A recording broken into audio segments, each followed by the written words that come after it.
बीते दिनी न्यूयॉर्क विच 75 साला सिख ते हमले की घटना सामने आई है। ये घटना है न्यूयॉर्क के क्वींस इलाके की।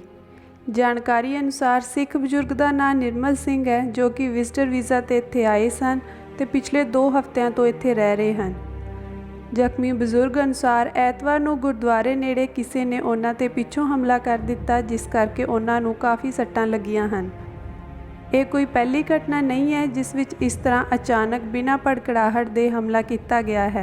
इस तो पहलां भी अजिहियां कई घटनावां सामने आईयां सन। इस घटना नूं नस्ली हमले नाल जोड़िया जा रहा है।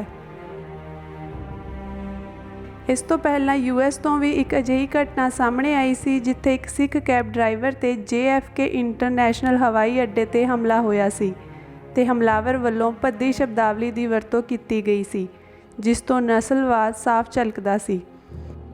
अजिही घटना यूएस के कैलीफोर्निया विच भी वापरी, जिथे 3 गोरे व्यक्तियों वल्लों एक 50 साला सिख नूं बुरी तरह कुटिया गया ते हमलावरां वल्लों कहा गया कि वह उन्हां दा देश छड्ड देवे।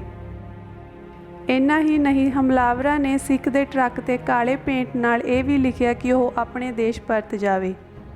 आस्ट्रेलिया तो भी एक घटना सामने आई सी, जिथे सिखां दे एक समूह ते हमला किया गया, जिसकी वीडियो CCTV कैमरे विच रिकॉर्ड हो गई सी।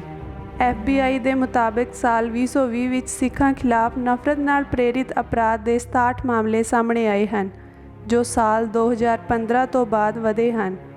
स्कूलों विच पढ़दे बच्चों नूं भी नस्लवाद का शिकार होना पैंदा है।